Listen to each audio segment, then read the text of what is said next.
Hey guys, how's it going? It's a pre-game show. We're here, we're ready to go. There's 5 games on. We'll talk to you, we'll answer your questions. We will look at dribble, anything that's going on. What just dropped? Darius Baisley and Josh Giddey out tomorrow. There you go. Nurkic questionable, but Lillard, Hart, Grant, and Eubanks all on the injury report tomorrow. Lineups today, we have... What happened with Houston? I'm trying to figure out something happened here. Anyway, that's fine. We'll look at that in a second. The Warriors are the only team who have their lineup announced for today. It's Poole, Clay, Moses Moody, Draymond Green, and Kevon Looney. This is a first of a back-to-back for Golden State, so I'd expect Clay out tomorrow, and that would probably put Kuminga into the starting lineup. The What to Watch For show is going to be coming out after this, so we can watch that there. I just finished recording that, so you'll see that come out soon. Let's go and do dribble game, I reckon. How is everyone? We all good? Yeah, ready to go. Watch this show. Ready for 5 games of NBA action. Jalen Brunson and Anthony Davis. Who is a team? Well, that's Julius Randle? Yeah. Thank you. Okay, got that one. Let's go back and look at the lineup page and see what are we actually waiting for today. What we did here, of course, is great news that Jimmy Butler is out. That's sick. Love when he's out. He's always out. This bloke, bloody hell. We're waiting on the status of... I was going to say Udonis Haslem, but honestly, no one's waiting on that. Kentavious Caldwell-Pope is questionable. Jamal Murray is questionable. Maga Porter Jr. is doubtful. So what do we know? Olynyk and Sexton are out again for Utah. Conley's playing the back-to-back. Jimmy Butler is out. Kyle Lowry is out. Caleb Martin is out. And Gabe Vincent is out. So lots of different people there. JaMychal Green, DiVincenzo, Wiggins, Steph, they're all out for Golden State. Devin Booker's out for Phoenix. Jock Landale's out. Josh Okogie's out. Campaign is out. Porzingis is out. What happened there? Porzingis. Illness. Yes, okay. So not an injury. Illness, he's out. Delon Wright remains out. And then KCP is questionable. Jeff Green is questionable. Jokic is probable. Jamal Murray is questionable. There you go. That's all those injury statuses. Bloody Jimmy Butler, man. All right, so we're looking... What do we need to see lineup-wise? Will the Jazz go Vanderbilt Kessler again? Probably. The Heat, I don't know, man. Like, no Martin. Like, we've got Robinson and Jovic projected in there because Martin, Lowry, Butler are all out. But it could be any number of things they go with there. So opportunities for guys like Highsmith in particular are very, very interesting. I think Highsmith more than Jovic, actually. The Knicks, they're straightforward. The Wizards, pretty straightforward. Last time they started Gibson ahead of Gafford, but Gafford was the play, and Gafford remains the play today. The Suns last time went with Damian Lee, and I think they'll go with Damian Lee again in Booker's place. The Grizzlies will be Conchar in for Bane, and then the Nuggets, we don't know about Murray and KCP, but if one of those guys is out, I would expect that Bones Highland gets to start there, and maybe it's Bones and Ish. Maybe it's Christian Brown and Bones. Ish Smith's going to play if one of those guys are out. I feel confident in saying that. Hello, everyone. Good to see you guys here. Best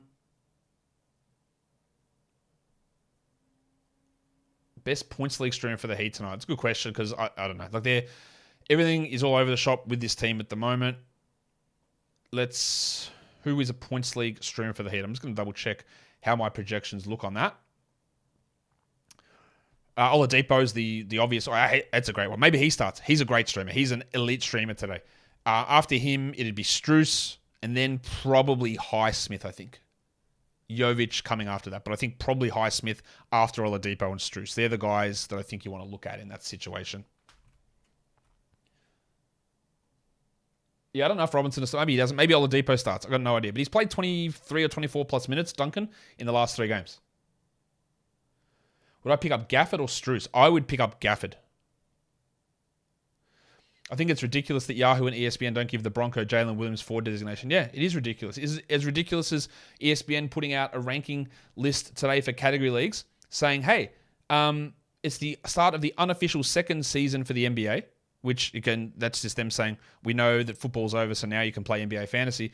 So we've created rankings from now moving forward. and their rankings had DeJounte Murray at 147 and Bradley Beal at 151. Of course, I called that out on Twitter. I said, this is ridiculous. ESPN, like, you pay no attention to fantasy whatsoever. So, of course, about 10 minutes after I tweeted that, they went and changed it and put DeJounte Murray back at, I don't know, let's have a look. Where did they actually move him to? They moved him from 147 to 25, and they moved Beal from 151 to 58. But they were the only two that I called out. The others there was plenty of others. I didn't mention it. They didn't touch it. So they left Evan Fournier at 146. They left Collins. They left Markelle Fultz at 174. They left John Collins at 177. They left Thomas Bryant at 181. Not that he's necessarily going to have long-term value, but he might. They left Walker Kessler at 197. They left Jalen Williams, the Bronco, at 199. They left, what other good ones? Gordon Hayward at 175. Bones Highland, 169. Jalen Duren, 167. Like, the audacity to have Evan Fournier ranked ahead of Markelle Fultz is insane to me. Larry Nance at 141. Okay, behind Charles Bassey. Like, this is what we're doing. Trying to see what other crazy ones they've got on here. But just stuff that is ludicrous. They had Josh Giddey at 150. They've moved him to 121. Like, just some stuff that doesn't really make... Kevin Love at 115. That's ambitious. Lonzo Ball at 111. Don't know what you're expecting there. Anyway, I'll stop going on about that. But bloody hell.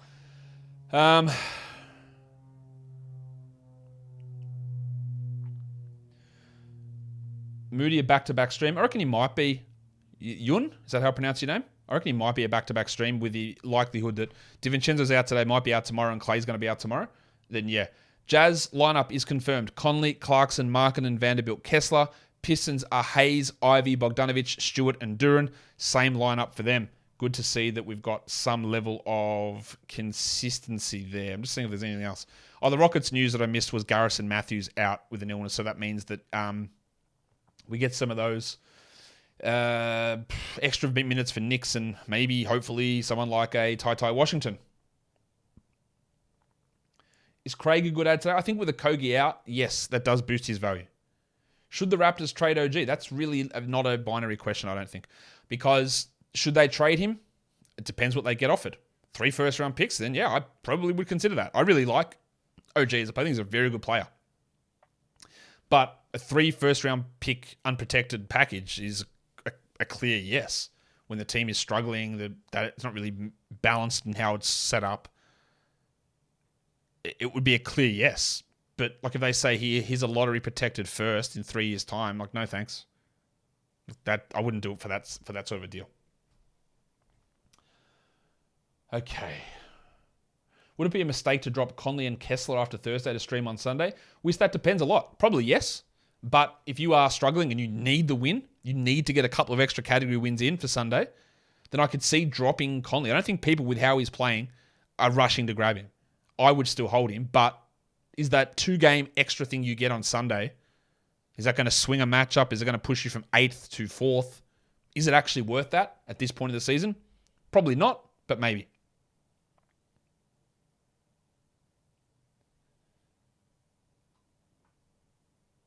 Okay. Keegan Murray or Jaden Ivey rest of season? Points league. Have a look at what they've averaged so far, Jeff. I'd say that Ivey is probably ahead of Murray there, but it's pretty close. What is the outlook for Victor Oladipo?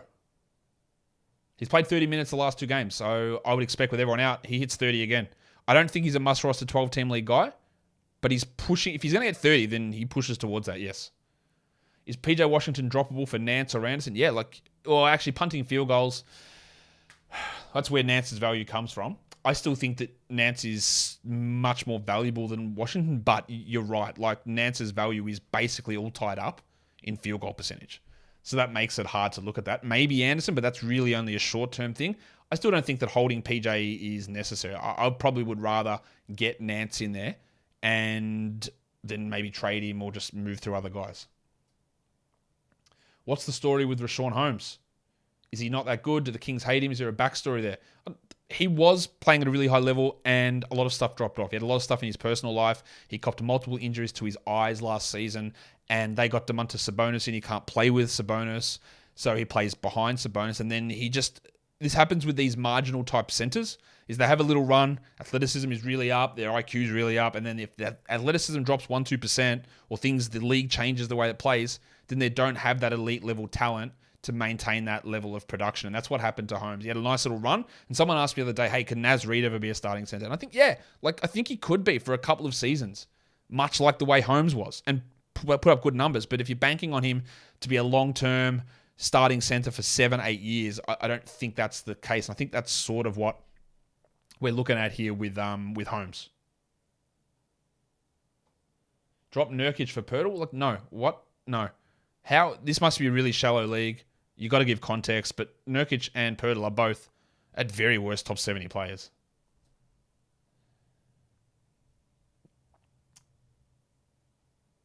Is Kessler a good rebounder? Yes, he is. Who's the drop, Fultz or Mathurin? To me, well, you've given no context again. It feels clearly Mathurin. But yeah, I don't have context for that one. Killian Hayes hasn't been great last 2 games. Updated outlook? No, the outlook is still the same. He's a 12-team guy. Like, I'm not changing it based on those last 2 games. I think Zubats finishes top 100. I think it'll be borderline. He's had a really good start and banked a lot of numbers, but I think we're going to have a really rough run here for the next rest of the season, maybe, and it probably pushes him out. But I think he's going to be around that mark, which is probably the area that he was drafted in anyway.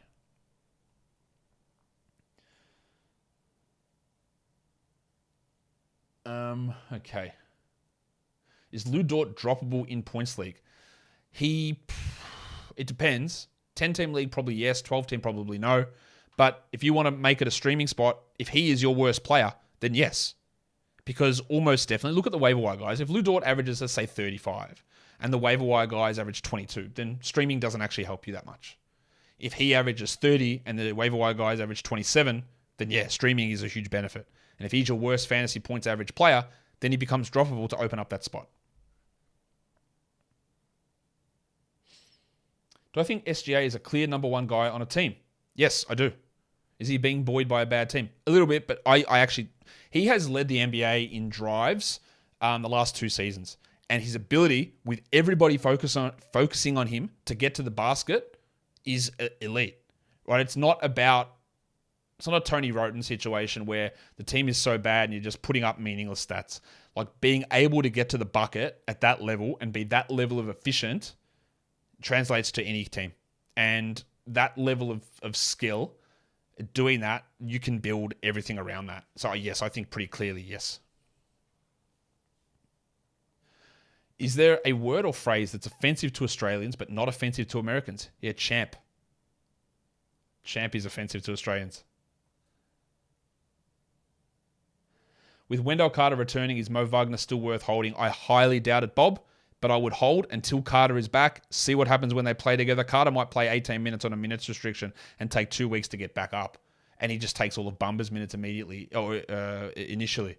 And then we'll move ahead of Wagner. So I wouldn't drop Wagner necessarily preemptively, because I'd like to see what Carter's role is immediately as he ramps his minutes back up.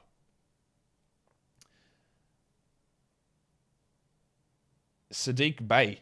He's available on the waiver wire. Is he worth an ad? No, I do not think so. I've been saying for weeks that he is a drop. Will the Hornets continue to be bad injury reporters, or is the Rozier injury not that serious? Well, I can't predict the future. Will they continue to be bad injury reporters? Well, all we have to go on is the evidence of what they've done this season. So let's just say yes. So I don't know what to make. I don't think Rozier's injury is serious, but we don't know, do we? We never hear. Jabari is looking like he's going to settle as a 10-10 guy with maybe half average steal block. Still hold. I don't know how you can make that assessment that he'll be a 10-10 guy. I think more 13-10 with 2 threes and a block and a steal is more realistic than half a steal, half a block. So I would still hold him, yes. Grimes or Denton, I don't think either of them are must-roster 10-team league guys. Grimes has got the minutes advantage. Depot's got the usage advantage. But Depot's the guy who's likely to lose minutes when players are back, whereas Grimes isn't. But for 10-teamers, they're not must-roster. Is Schroeder still a hold when the GTD returns? The game time decision. Yeah, I think so. Borderline. His value obviously spikes when LeBron is out, but there is enough usage with Davis out to push Schroeder into a 12-team league guy, I think. Is Beal a buy low? If you use ESPN's rankings of 151, then yeah, he is. I don't actually know whether he's a buy low. I think he's about sort of about where he is. Look, no, I don't think so. There you go. What does champ mean to Australians? It's just like, I don't know. It's just, how do I explain it? It's just like, and it's a way that it gets delivered. You go, all right, thanks, champ. Like, it's really condescending. It's like, I guess if the Americans might use like buddy. Yeah, okay, settle down there, buddy. It's like that, but champ is worse. Like if you champ someone, like it's a pretty big insult. It's very like disrespectful and condescending, I guess. Other Aussies in the chat, you want to chime in on that? I'm pretty sure that's like a decent explanation. Hey Josh, I just added Cam Johnson. I'm sitting first in my league. Any idea of his return? I'm guessing 2 to 3 weeks, really. So that's a good move for you when you're sitting first. That's really, when you're sitting first, you can take those risks. When did I first start fantasy? 2008, I think. I played fantasy football before that, but fantasy basketball 2008. How has it changed? How's the strategy evolved? I think you're seeing more delineation. You're getting less of the players that used to be really good, like your Josh Smiths, Danny Grangers, Gerald Wallace's, Rudy Gay in his prime, where they just go and give you 20 points, 6 rebounds, 3 assists, 1 steal, 0.8 blocks, shoot 48 and 78 and help you in it. Don't give you big boosts in each category, but give you average production across each category. Like, that's a lot what we used to get. Now it's very much like, wow, your field goals are trash, or you get no rebounds, or you get high steals and you get low blocks, or the opposite. There's more like, it becomes a lot harder to execute single category punts these days because nearly every guy that you look at who have a deficiency in one category have big deficiencies in 2 of them or 3 of them. Whereas back in the day, it was probably a little bit more spread out. We've also got more higher usage players, meaning that the vast majority of the league become lower usage players. So having to find players to score points is really tough because it all gets concentrated. You wouldn't have had multiple 34, 35% usage players. Now you do. And that usage has to go away from their teammates, making that back-end players, the last 50 guys rostered, really volatile in what they do. So that to me is probably the biggest change there.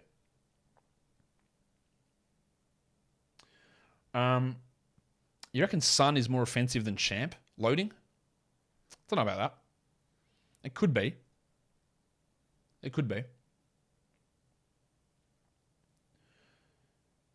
You definitely don't want to be champed. What do you reckon, Joel? If you get champed, what if you get like championed? Is that worse? If someone calls you a champion?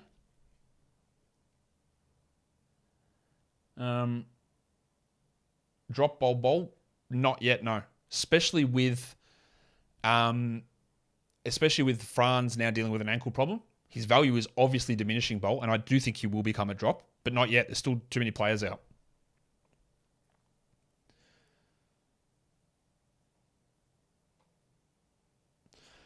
I was big into DFS basketball in 2015-16. I remember last-minute scratches being way more common than now. Correct. That is true. People complain about injury reporting, and they are frustrating, but there used to be so many of these things. The team would like come out onto the court, and then you go, oh, this guy's out.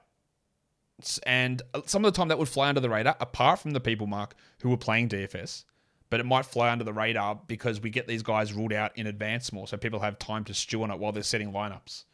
So I agree with you. I don't have any actual data to back this up to say that that is the case and to say that there are fewer last minute scratches these days, but it definitely feels that way.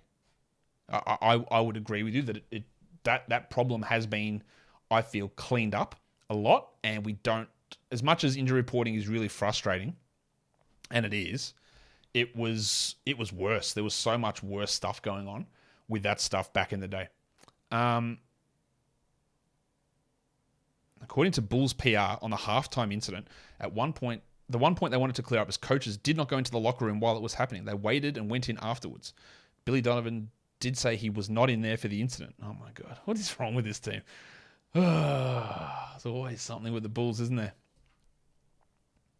Did the NBA order teams to change this? Back to the question, order teams to change this for fantasy and betting community? Yes. Yes, they did. Pretty confident in that. I don't think they'd come out and say that, but yes, they did.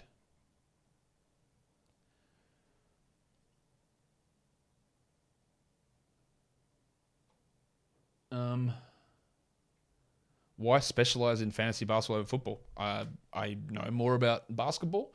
The fantasy, I've never had any interest in doing fantasy football stuff. I also was turned off the NFL quite a bit around that time of the Ray Rice stuff. Just the handling of it was just like, man, what is going on with this league? Just so much bullshit continually. And I really hated the way that was dealt with. And I sort of dropped out from following the NFL. And then I was doing a lot more fantasy basketball, love where the NBA was headed, and went with it that way. I think that's probably, that's it. Never really considered ever doing anything fantasy football-wise. Okay. More upside, Fultz or Ivy? I'll just take Fultz. Like, rookies are really tough. They struggle so much. If you want to say upside, like, could Ivy be averaging more than Fultz in March? Like, yeah, really easily. But for the next 2 months before we get there, I don't think that's going to be likely. You were mocked in your draft for your league for drafting Tatum over Giannis. Can Tatum be a league winner? I don't think that really is how it works. Like, taking a first-round player who might have been going at 7 and you took him at 5, does that win you your league? No, it doesn't at all. So, is it solid? Was taking Tatum there no problem? Yeah, it's fine. He's probably going to end up around 8th or 9th. Is it a league winner? No. The term league winner gets bandied about too much. Is Toronto sending a first-round pick for Thad Young underrated in its awfulness? Lottery protected. Yeah, it was a weird trade, wasn't it? And then they traded for him and never used him last season. That was weird. It was almost like the Knicks trading a first-rounder for Cam Reddish and never playing him. Do you remember any players from my first NBA draft? Yes, 2 of them. Gerald Wallace and Tyreek Evans. And Carlos Boozer. They were the guys that I remember getting in that first league. Game of the day pick from a viewing point of view. Let's have a look. Well, it's not the Heat game. It's got to be Grizzlies Nuggets. We just hope that Jamal Murray plays. It's got to be Grizzlies Nuggets. Has to be, surely.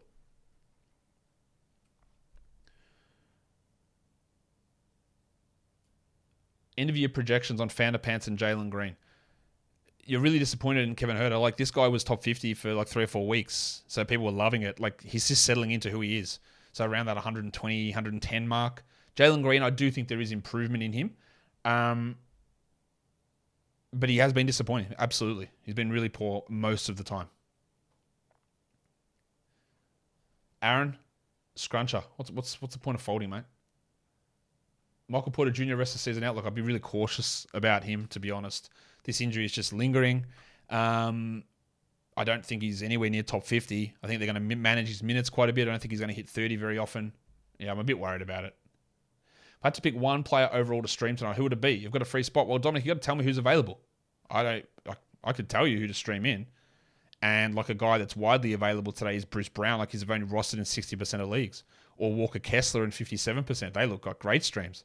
Then you go to Daniel Gafford, who's a great stream tonight as well. Or Damian Lee is a pretty good stream too. Would you say the NBA handles domestic violence better than the NFL? I don't know. Because the NBA hasn't really had many instances. I think that the couple they've had, I didn't think they handled the Darren Collison one very well. It was like 8 games. In general, these leagues don't handle it well in general. The Ray Rice one was a terribly egregious example. The NBA is going to be tested on Miles Bridges and what they do with it. And the fact that nothing has come of it so far is a little bit frustrating. I wouldn't say the NBA has been good at it. I think they were better than what the NFL was back in the day. They also didn't have anywhere near the number of instances that the NFL had, who was seemingly getting something like that happen all the time. There was Greg Hardy, there was Ray Rice, there was so much going on. The NBA didn't really have anything. Jeff Taylor was really the only one around that time that we saw come out, or there's anything happening with it. So hard to judge that, but I wouldn't say the NBA has done well on it. But they weren't as just stick your foot in your mouth bad as the NFL was at that point. Are there any good Thursday, Sunday streamers? There are no teams with that schedule. No teams play Thursday, Sunday. Where can we see your ranking list? Welcome to the show for the first time, the Culprit 101. Basketballmonster.com. There you go. Everyone here is asking about Fultz. Does that mean I should try to trade my Fultz for someone way better? A lot of people are asking about Fultz, asking if they should add him. I don't know what they're waiting for. So could you trade him for someone better? I guess so. But the fact that people don't actually have him means that probably not. But he should be rostered.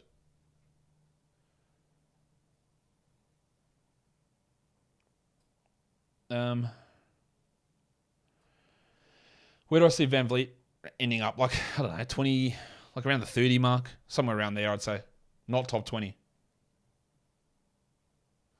Let's go back to news. Anything else that's come through? No, all we know is that Kessler is starting, which we knew that, so nothing else going on. We don't have any info on the Heat situation just yet, which is frustrating.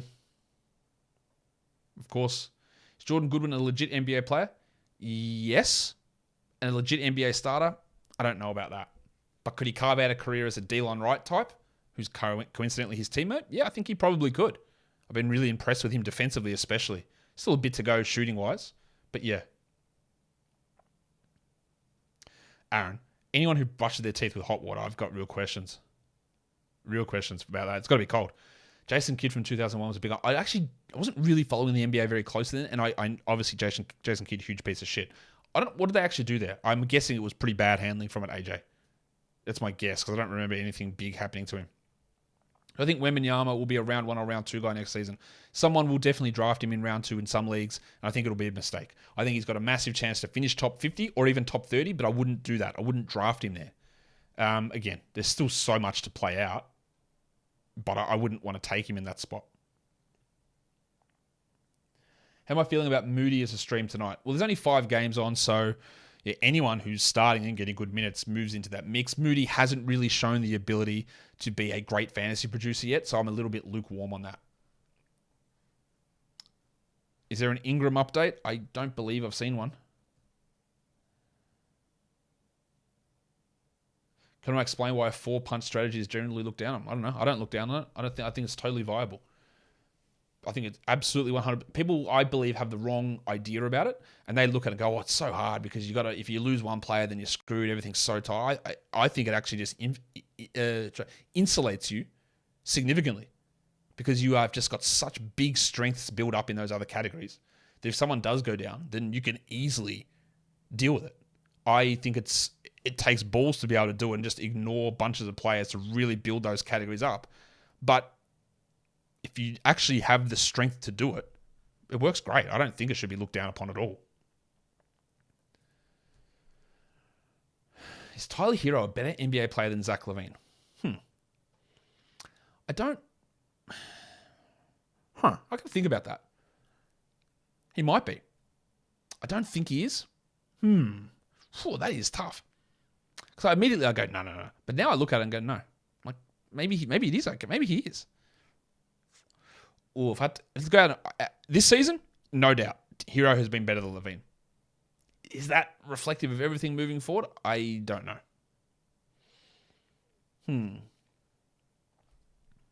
All right. I reckon that's going to do it for us today because we are, like a minute away from starting the games. Well, a minute away from me starting to do stuff. I will see you guys later. There is going to be a show come out really soon, the What to Watch For. Stay tuned for that. Guys, I will see you later. Thanks for watching, everyone. See ya.